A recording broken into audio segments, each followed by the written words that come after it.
Summit between U.S. and North Korean leaders in Singapore. Kim Jong-un reaffirms his commitment to complete denuclearization, while Donald Trump pledges security guarantees to North Korea.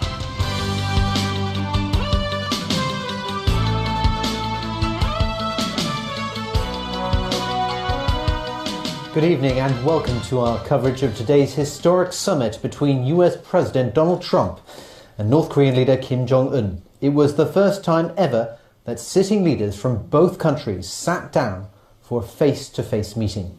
Reducing tensions and a commitment to denuclearization were among the key topics discussed.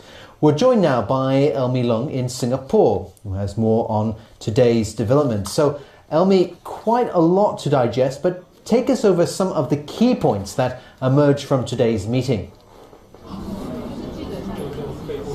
Well, a historic summit indeed. Now, the key message is this: build a lasting and stable peace regime on the Korean Peninsula by denuclearization. For now, let's take a look at how the two leaders seemed to bond when they met this morning. History was made today in Singapore. First, Kim Jong-un. Then Donald Trump arrived at the Capella Hotel, the summit venue on the Singaporean island of Sentosa. Minutes later, the moment most had been waiting for, the iconic handshake between the two leaders.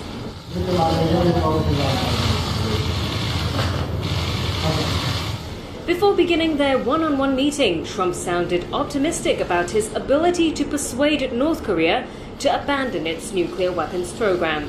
Tremendously successful, and it's my honor, and we will have a terrific relationship, I have no doubt. After their intimate chat of about an hour, the two men participated in an expanded bilateral meeting featuring senior US government and North Korean officials. After that, it was time for lunch. Prawn cocktails, beef ribs and sweet and sour pork among the items for the leaders and their delegates. Afterwards, the pair strolled through the grounds of the hotel, with Trump even allowing Kim a rare peek inside the US presidential limousine. Both Trump and Kim seemed happy with how everything had been going. We've had a really great term together, a great relationship. Kim also declared the meeting a success, saying the world will see a major change.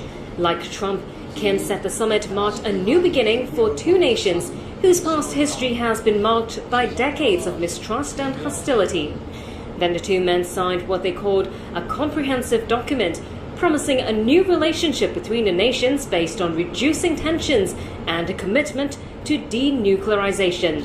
Afterwards, the two men said goodbye as they had said hello with a handshake at the front of the hotel.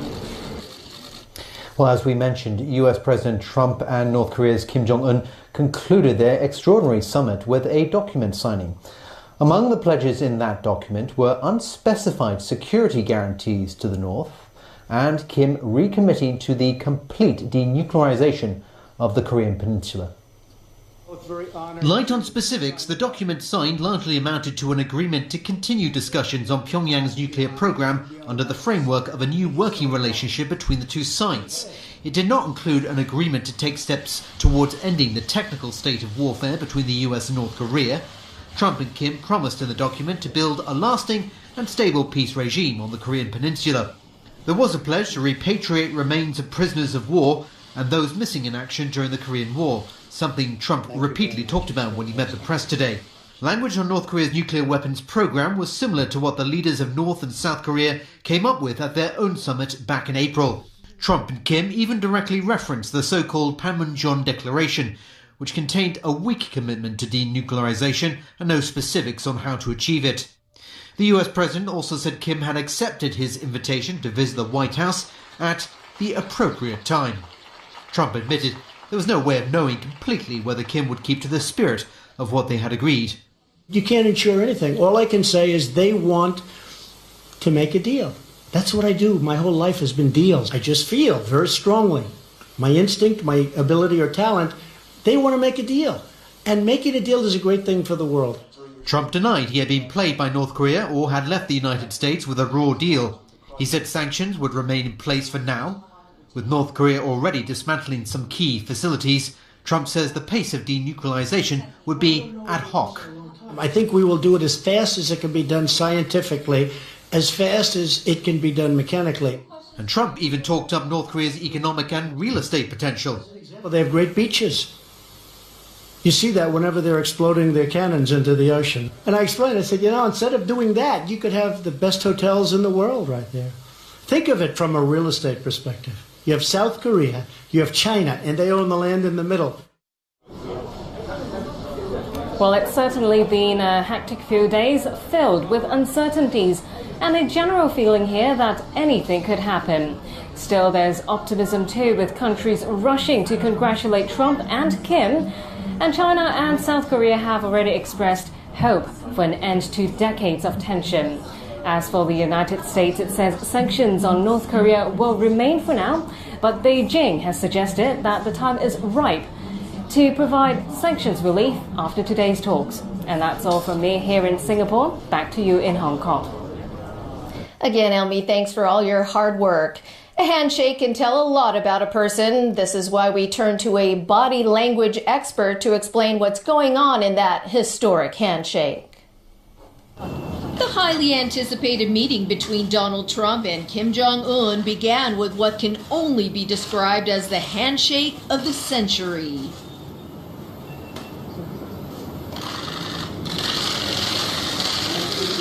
Trump extends his arm out before giving Kim a reassuring pat on his shoulder.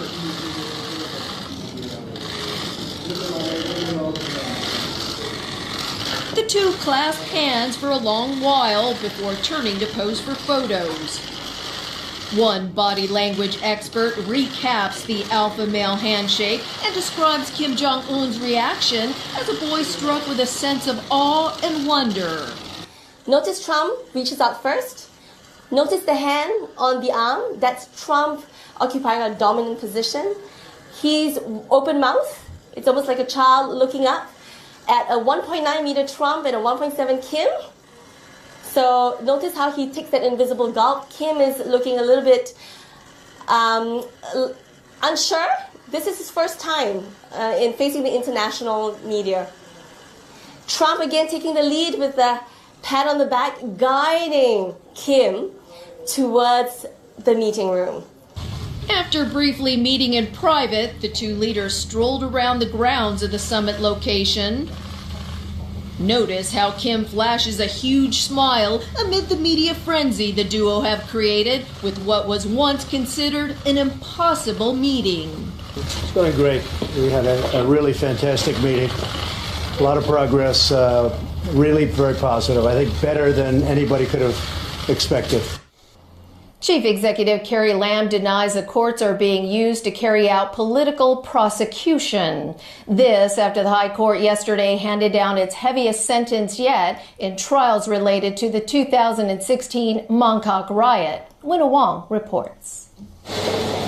Chief Executive Carrie Lam commented on yesterday's court sentences before today's Executive Council meeting. There was absolutely no political consideration throughout the entire prosecution process, she declared. Neither was there any in the court's decision. In fact, some people have their own political views and reject the court's decision just because it's not in line with their views. That's extremely detrimental to Hong Kong, she added. But law professor and Occupy Central convener Benny Tai believes the government had the choice not to go so far. Our laws allow different kinds of applications. Some applications might be very much pro-order, but some applications might be more pro-rights. And it may be the choices of the government or the judges to decide how far they should use the law to be more pro-order or more pro-rights. Mere suppression will not be able to solve the problem. Yesterday, the High Court handed down a 6-year prison term for Edward Leung, one of the most high-profile participants in the Mongkok clashes in February 2016. His co-defendant, Lo Kin-man, was given 7 years in prison. It's the heaviest sentence to be handed down in trials related to the unrest. The sentences drew criticism from pro-democracy lawmakers and even former British Governor Chris Patten. He called the Public Order Ordinance, which was used to prosecute Leung, vaguely drafted and open to abuse. Wenna Wang, TVB News. And still to come on the news tonight. Italy's new government gets tough on migrants. The new American Institute in Taiwan complex opens.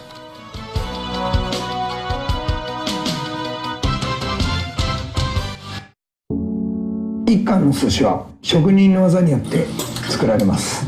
一人の職人だけではなく、大勢の職人の手によって作られるのです。魚の質を確認する手、食材と向き合って包丁を入れていく手、シャリの準備をする手、そして寿司を握る手。千両の寿司は職人が魂を込めて作り上げました。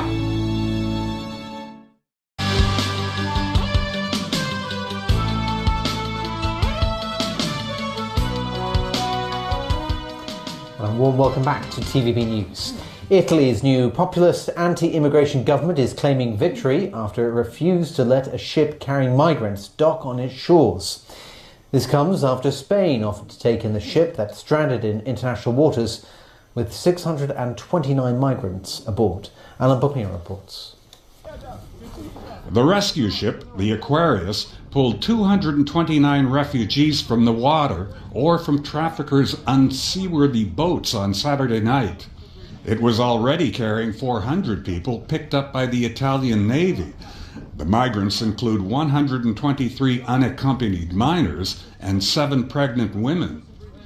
But the Aquarius was not allowed to dock in either Italy or Malta, the two closest countries en route from Africa. Those countries maintain they've been taking far more than their share of refugees and want changes to the European Union's asylum law. Then yesterday, Spanish Foreign Minister Josep Borrell announced the ship could dock in Valencia, describing the situation as a European problem. Spain's new socialist government, under new Prime Minister Pedro Sanchez, has been in power for just over a week. Italy's new Prime Minister Giuseppe Conte thanked Spain and declared it a victory for his own cause. He said this should pressure the EU to review its refugee policy. For those aboard the Aquarius, Spain's offer of docking rights is welcome news, but not a quick or easy solution. The ship is about 3 days' sail away from Spain, with weather forecasts predicting worsening conditions. Malta had food and water ferried to the ship, which was running out of supplies. Doctors Without Borders, the humanitarian group that co-operates the Aquarius, said many of the refugees are in need of quick medical attention. The group does have a medical clinic on board the ship, but says more is needed. Alan Buckner, TVB News.